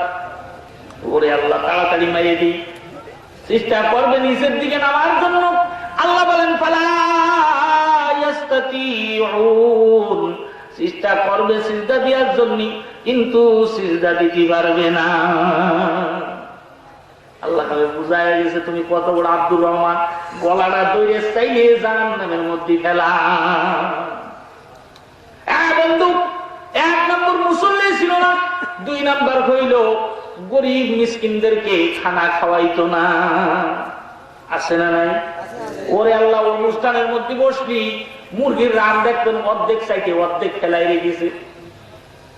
আছে না? বিয়ের অনুষ্ঠানে যে খাটি পারে না, কয় আরো দেও আরো দেও, এবার শুধু কোন রং চাইতে ছুটি সব ফেলাই দিয়েছে। আল্লাহ নবী বলেন যে ব্যক্তি যে কোনো জিনিস অপচয় করবে সে হইল শয়তানের ভাই। কিসের ভাই? বিয়ে খাতি যে শয়তানের ভাই হয়ে আসলো। কোরআনের মধ্যে আল্লাহ বলেন ইন্নাল মুবাদ্দিরিনা কানু ইখওয়ানাশ শায়াতিন, অপচয়কারী শয়তানের ভাই। বন্ধু, বহু মানুষ এমন আছে কিয়ামতের ময়দানে মালদার পাটি হয়ে ধরা খেয়ে যাবে। আল্লাহ বলবে আমি না খেয়েছিলাম, তুই খাওয়াইছি। বলবে মালিক তুমি কি বলতেছ? আমি যত বড় নাফরমান হই না কেন, আমি যদি তোমার না খাওয়া অবস্থায় দেখতাম, দুনিয়ার মধ্যে তুমি যা খাইতে চাইতা আমি তাই তোমারে খাওয়াতাম। কথা ঠিক না বেঠি? জোরে কর। আল্লাহ বলবেন তুই আমার কথা বোঝো নাই। ওই যে তোর বাড়ির পাশে একটা লোক না খেয়েছিল, ওই যে ইতিমখানা মাদ্রাসার পোলাপান না খেয়েছিল, ওই যে কত গরিব মানুষ না খেয়েছিল, ওদের কাউকে যদি তুই মহাব্বত করে ডাইকে না খানা খাওয়াইতি, তুই কেমন যেন আমি আল্লাহ তাআলাকে খানা খাওয়াইতি। সুবহানাল্লাহ বলেন। বন্ধুরা আমার, আজকে হাদিসের মধ্যে পড়ালাম মাদ্রাসায় আল্লাহ পাক রব্বুল আলামিন হাদিসের মধ্যে বলেন কিয়ামতের ময়দানে কিছু মানুষকে ধরবেন, এই দুনিয়ার মধ্যে আমি উলঙ্গ ছিলাম কিন্তু তুই আমারে কাপড় পরাস নাই। বলবে আল্লাহ গো কেমনে সম্ভব? তুমি আবার কেমনে দুনিয়ায় উলঙ্গ ছিলা? বলবে ওই যে গরিব মানুষ উলঙ্গ ছিল, ওরে যদি তুই কাপড় পরাইতি, তুই কেমন যেন আমি আল্লাহ পাককে কাপড় পরাইতি। শুধু তাই নয় বন্ধু, যে ব্যক্তি উলঙ্গ মানুষকে কাপড় পরাবে, হাদিসের মধ্যে আল্লাহর রাসূল বলেন কবরের থেকে যেদিন তাকে উঠানো হবে জান্নাতের পোশাক আল্লাহ তারে পরাবে। বন্ধুরে আমার, এই জন্য কোরআনী মাদ্রাসা, কোরআনের জন্য, গরিবের জন্য, যে ব্যক্তি খানা খাওয়াবে, যে ব্যক্তি দান সদকা করবে, যে ব্যক্তি এরকম বিভিন্ন ধরনের সাহায্য সহযোগিতা করবে, আল্লাহ পাক কিয়ামতের ময়দানে তাকেও জান্নাত দান করবে। বুখারী শরীফের হাদিসের মধ্যে আছে এক বেশ্যা মহিলা মরুভূমির ভিতর দিয়ে হেঁটে যাচ্ছে, যাইতে যাইতে কুয়ার পাশে যায় দেখে একটা কুকুর জিহ্বা বের করে দিয়ে দাঁড়ায় রয়েছে। কুকুরটা চলতে পারে না, কুকুরের গায়ের মধ্যে শক্তি নাই। কিছু সময় পরে বালির মধ্যে জিহ্বা লাগাইতেছে। বেশ্যা মহিলা দেখে বুঝতে পারছে কুকুরটার খুব পানির পিপাসা লেগেছে। বন্ধুরা আমার, এইবার বেশ্যা মহিলা চিন্তা করছে আরে দুনিয়ায় কত পাপের কাম করলাম, আজকে আজকে একটু ভালো কাম করি, এই কুকুরটারে একটু পানি খাওয়া যায়, দেখি আমার উসিলায় যদি কুকুরটা বাইসে যায়। ঘর তোর পাশে যায়, ওই কুয়ার পাশে যায়, দেখতেছে কুয়ার বালতিও নাই, কুয়ার দড়িও না, পানি কেমনে উঠাবে? এইবার নিজের উন্নারে দড়ি বানাইছে, সুবহানাল্লাহ বলেন। নিজের পায়ের মধ্যে চামড়ার মোজা ছিল, মোজাটারে ফুটো করে উন্না দিয়ে বান্ধা গর্তের মধ্যে থেকে, ওই কুয়ার মধ্যে থেকে পানি উঠে কুকুরের জিহ্বায় দিছে। কুকুর যখন পানি পাইছে, পানি খাওয়ার পরে কুকুর একেবারে সতেজ হয়ে গেছে, গা ঝাড়া দিয়ে চলে গেছে। আল্লাহ বলেন, যেদিন আমি মেরাজে গিয়েছিলাম, মেরাজের রাত্রে যাইয়া ওই বেশ্যা মহিলাকে আমি জান্নাতে দেখে আইছি। বন্ধু, আল্লাহ নবীর কাছে সাহাবীরা জিজ্ঞেস করতেছেন, ইয়া রাসূলুল্লাহ, এত বড় ঘৃণিত কাজ করার পরেও কেমনে সে জান্নাতে গেল, আমরা জানতে চাই। আল্লাহ নবী বলেন, যখন ওই কুকুরের গালের মধ্যে পানি দিয়েছে, কুকুর যখন একেবারে সতেজ হয়ে গেছে, কুকুরে আল্লাহ তাআলার দরবারে দোয়া করছে, আল্লাহ, আমি তোমার সৃষ্টির একেবারে নিকৃষ্ট একটা মাখলুক, তোমার বান্দি আমাকে মহব্বত করে আমার গালের মধ্যে পানি দিয়ে আমার জীবনটা বাঁচায়া দিছে। আল্লাহ, আমি দোয়া করলাম তোমার বান্দির তামাম জিন্দেগির গুনাহগুলো তুমি মাফ করে দাও। আল্লাহ নবী বলেন, ওই কুকুরের দোয়ার বদৌলতে আল্লাহ পাক রব্বুল আলামিন তার গুনাহগুলো মাফ করে দিছে। এই মহিলা যদি বাড়িতে যায় আবার আকাম করবে, এই জন্য আল্লাহ তাআলা আজরাইলে পাঠাই দিছে, যা আজরাইল বাড়ি যাওয়ার আগে আগে মহিলার জান কবজ করে আল্লাহ। বন্ধু, কোরআনের জন্য যে ব্যক্তি হাত বাড়াবে, কোরআনকে যে ব্যক্তি হাত বাড়াবে কোরআনের জন্য, আল্লাহ পাক রব্বুল আলামিন তার জন্য জান্নাতে জায়গা দিবে। কোরআনের জন্য সর্বপ্রথম হাত বাড়াইছে হযরতে খাদিজা। কেমনে হাত বাড়াইছে জানেন? গুহার মধ্যে থেকে আল্লাহ নবী যখন ঘরের মধ্যে ফিরে আসছেন, হযরতে খাদিজা দেখতেছে আল্লাহ রাসূলের গাও কাঁপে। জিজ্ঞেস করছে, স্বামী আমার কি হয়েছে? বলে, গুহার মধ্যে কে যেন আমাকে কিছু শিক্ষা দিয়েছে। হযরতে খাদিজা বলেন, কি শিক্ষা দিয়েছে বলেন? যখন কোরআনের আয়াতগুলো বলছে, হযরতে খাদিজা বুঝে ফেলছে আল্লাহ তাআলার সর্বশেষ গ্রন্থ এবং মহাগ্রন্থ কোরআন আল্লাহর নবীর উপরে নাজিল হয়েছে। শুধু তাই নয়, আখির জামানার যেই নবীর কথা তাওরাতের প্রত্যেক লাইনে লাইনে বলা হয়েছে, হযরতে খাদিজা বুঝে গেছেন তার স্বামী আখিরি জামানার নবী হয়ে গেছে। এইবার খাদিজা ডাক দিয়ে বলতেছে, স্বামী আমার বিবাহ হয়েছে 15 বছর আগে, 15 বছর ধরে আপনি আমার ব্যবসার দেখাশোনা করেন, আমি কোনোদিন সম্পদের মালিক আপনারে বানাই নাই। আমি এই দিনের অপেক্ষায় ছিলাম, যখন কোরআন নাজিল হবে, যখন আপনি নবী হয়ে যাবেন, আল্লাহ তাআলার মনোনীত ধর্ম ইসলামের আবির্ভাব হবে, তখন আমার সমস্ত সম্পদ আমি খাদিজা আল্লাহর দ্বীনের জন্য, কোরআনের জন্য দিয়ে দিব। হযরত খাদিজা সব সম্পদ দিয়ে দিয়েছেন। আল্লাহর নবী এত খুশি হয়েছেন। আল্লাহর নবী বলেন, খাদিজা, ধর্ম প্রচার করতে গেলে, কোরআন প্রচার করতে গেলে পয়সার দরকার আছে। তুমি এত গুণ টাকা কোরআনের জন্য দান করে দিলা, এত সম্পদ দিয়ে দিলা। খাদিজা, তোমার উপরে আমি রাসূলুল্লাহ এত খুশি হয়েছি, আমি তোমার জন্য স্পেশালি দোয়া করতেছি। আল্লাহর নবী দোয়া করলেন, আল্লাহ, খাদিজারে তুমি জান্নাতের মধ্যে সর্বপ্রথম একটা আলাদা ঘর দান করো।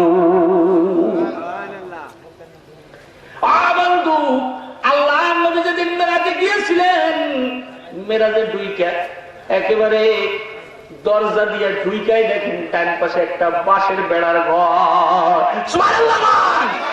হাদিসের কিতাবের মধ্যে লিখছে, আল্লাহ নবী জিবরাইলকে ডাক দিয়া কয়, ও জিবরাইল, জান্নাতের মধ্যে বুঝি ইটের টানাটানি করছে, জান্নাতের মধ্যে বাঁশের ঘর কি জন্য?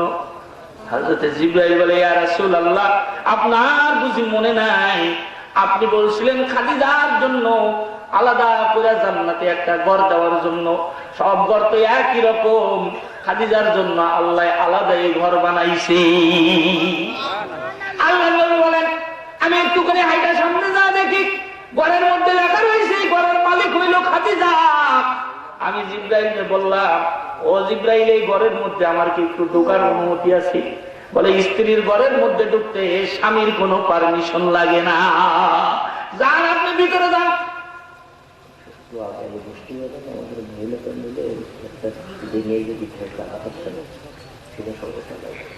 যারা মা বোনরা বসছেন, মা বোন সকলকে বলছি, আপনারা সকলে আগে আগে বসেন। আর অন্য পাশে আরো বসার ব্যবস্থা করতেছে ইন্তেজামা কমিটি, খেয়াল রেখে ওইদিকে বসার ব্যবস্থা, ওইদিকে যায় বসেন। আর আপনারা যারা এখানে বসছেন, আপনারা একটু ফাঁকা এই আগে আগে বসেন। ওই পিছনের লোক অনেকে দাঁড়ায় রয়েছে, ভাই সামনের দিকে একটু আগে আসেন, একটু জিকির করেন লা ইলাহা ইল্লাল্লাহ। আসেন আসেন আসেন, তাড়াতাড়ি। ইল্লাল্লাহ, লা ইলাহা ইল্লাল্লাহ। আসেন আসেন আসেন, আল্লাহ জায়গায় বসে রয়েছে। হ্যাঁ, মাশাআল্লাহ। লা ইলাহা, লা ইলাহা ইল্লাল্লাহ, লা ইলাহা ইল্লাল্লাহ। জোরে লা ইলাহা ইল্লাল্লাহ, লা ইলাহা ইল্লাল্লাহ, লা ইলাহা ইল্লাল্লাহ, লা ইলাহা ইল্লাল্লাহ, লা ইলাহা ইল্লাল্লাহ। এই যারা ঢুকতেছেন এই পাশে জায়গা খালি রয়েছে, বাম পাশে এদিকে আসেন।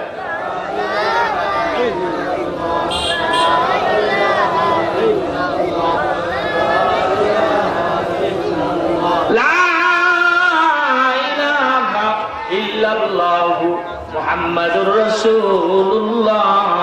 বন্ধুরা, আমার যে কথা বলছিলাম, আল্লাহর নবী জিবরাইলকে ডাক দিয়ে বলতেছে, জিবরাইল, খাদিজার ঘরের মধ্যে আমি কি একটু ঢুকবো নাকি?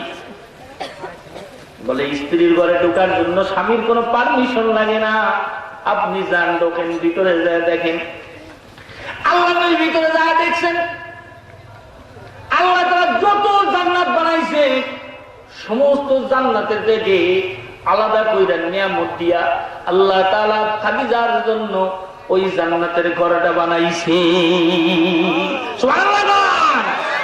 শুধু তাই নয় বন্ধু, আজকে খাদিজার বলছে, খাদিজা আজকে হইল একটা বিশেষ সময়, যদি তোমার মনে চায় আমার কাছ থেকে কিছু বইলা আল্লাহর দরবার থেকে পাস করাই নিতে পারো।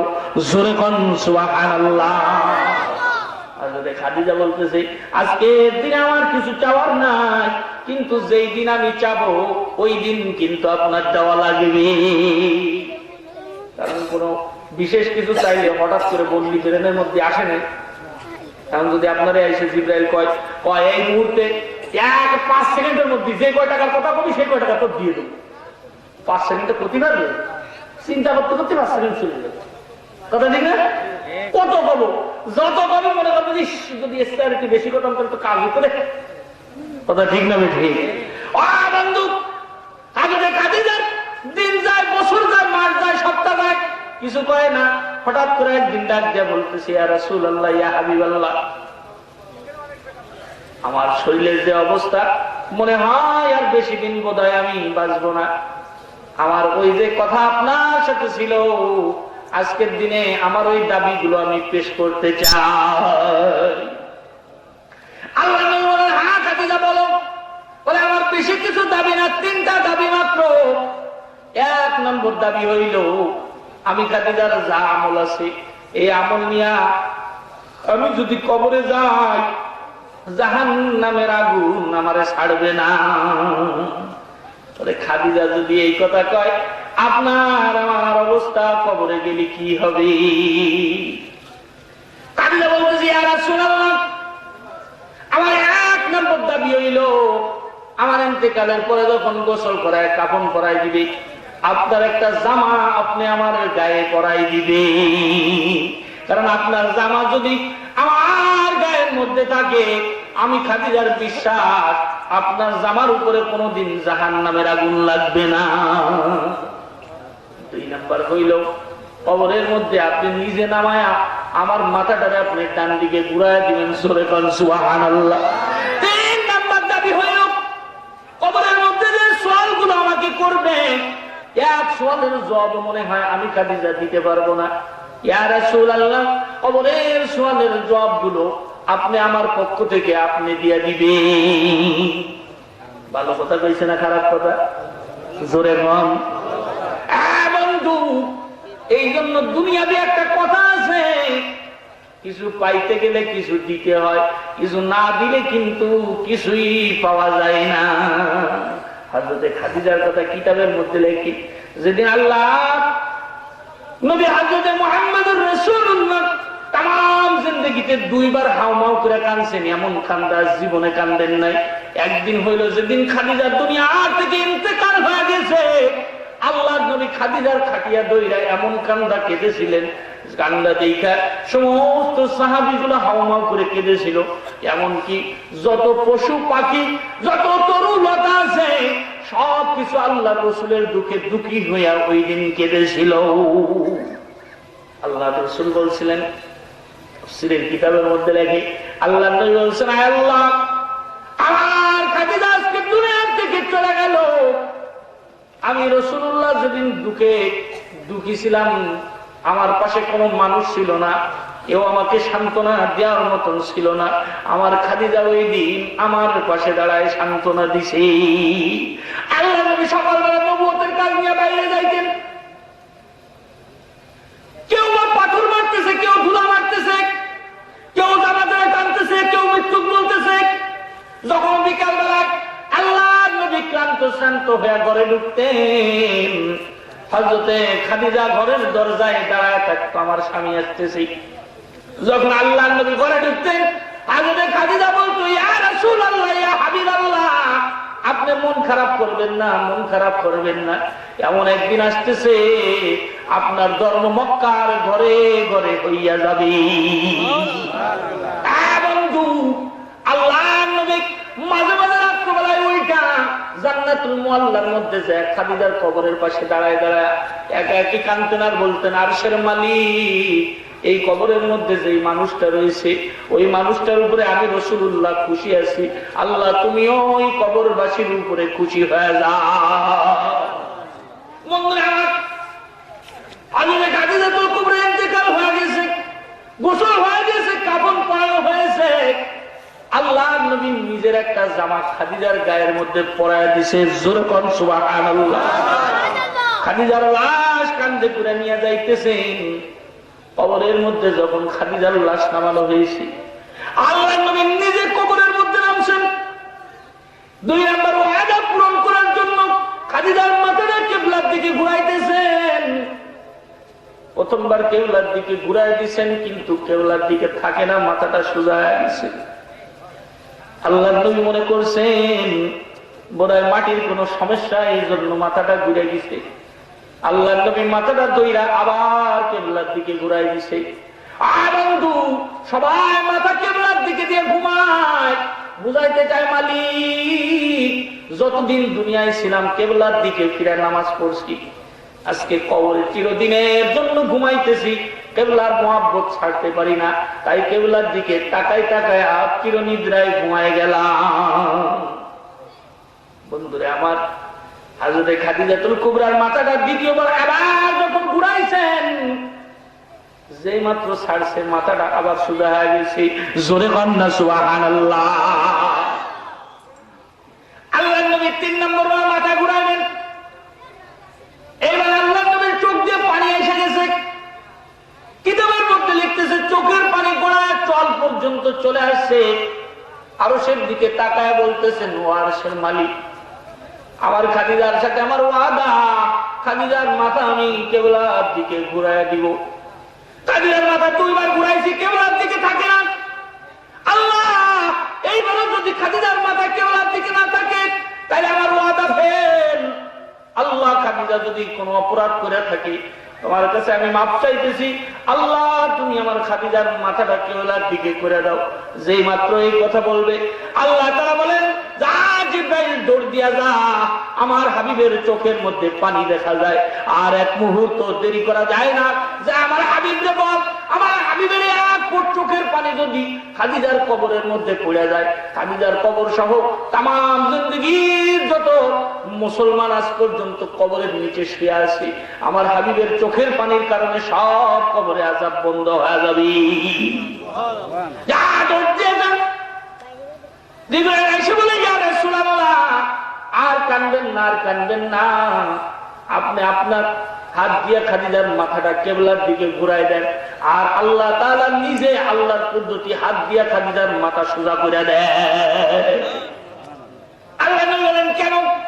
বলে আল্লাহ তাআলা সিদ্ধান্ত নিয়েছে আল্লাহর কোরআনের জন্য সর্বপ্রথম খাদিজা নিজের সমস্ত সম্পদ দিছে। আল্লাহ পাক এত খুশি হয়েছে খাদিজার উপরে, আল্লাহ তাআলা ফয়সালা নিয়ে নিছে তাম দুনিয়ার মানুষ কিবলার দিকে মাথা দিয়া ঘুমাবে, আর খাদিজা আল্লাহর আরশ বরাবর মাথা দিয়া ঘুমাবে। বন্ধু, আল্লাহ নবী কবর ডাইকে দিয়ে মাথার কাছে বসে রয়েছেন। সকাল থেকে নিয়ে বিকাল হয়ে যায়, মুনকার নকির ফেরেশতা আসে না। আল্লাহ তাআলা বলেন যা জিবরাইল আবার যায় শুনে আয়, আমার বন্ধু কেন কবরের কাছে বসে রইছে, আমার বন্ধুরে বাড়িতে চলে যাইতে কও। জিবরাইল এসে বলে ইয়া রাসূলুল্লাহ, কবরের কাছে আর এক মুহূর্ত বসবেন না, বাড়িতে চলে যান।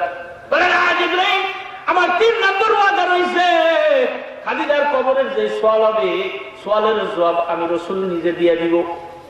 বলে ইয়া রাসূলুল্লাহ, কিয়ামত পর্যন্ত যদি এই জায়গার মধ্যে আপনি বসে থাকেন, খাদিজার কবরে কোনো মুনকার নকির ফেরেশতা আসবে না। আল্লাহু আকবার বলেন। আগে দেখ রাসূল আকরাম সাল্লাল্লাহু আলাইহি ওয়াসাল্লাম জিবরাইলকে বলতেছে, কেন জিবরাইল, কবরের মধ্যে কেন সওয়াল জবাব হবে না? বলে ইয়া রাসূলুল্লাহ, খাদিজার দানের উপরে আল্লাহ তাআলা এত খুশি হইছেন, আল্লাহ তাআলা সিদ্ধান্ত নিয়ে নিছে খাদিজার কবরের যত সওয়াল জবাব আছে সমস্ত সওয়ালগুলোর জবাব আল্লাহ নিজ জিম্মায় দিয়া দিছে। ও বন্ধু, এই হাফেজি মাদ্রাসা, এই কুরআনি মাদ্রাসা, এই তালবে ইলম, এই সমস্ত মানুষ যদি দুনিয়ার মধ্যে পয়দা না হয়, যদি মাদ্রাসাগুলো প্রতিষ্ঠিত না থাকে, আলেম ওলামা সমাজের মধ্যে থাকবে না, দিন থাকবে না, আল্লাহর রাসূলের কথা বলার জন্য মানুষও থাকবে না। কথা ঠিক না বেঠিক? জোরে কর।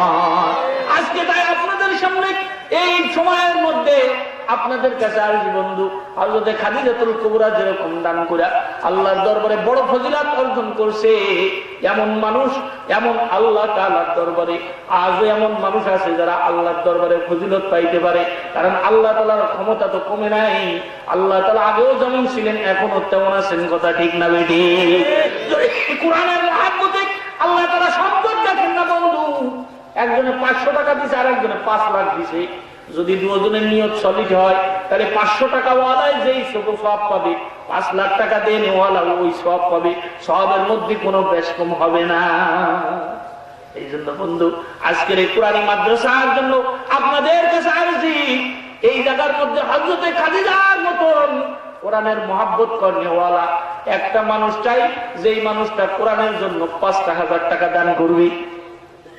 বেশি না, মাত্র 5,000 আল্লাহ কোরআনের জন্য দিয়া, নিজের বাবার জন্য হোক, নিজের মায়ের জন্য হোক, নিজের জন্য হোক, বন্ধু কিছুই কিন্তু দুনিয়ায় থাকবে না, সব কিছু কিন্তু ছাইড়া চলে যাইতে হবে।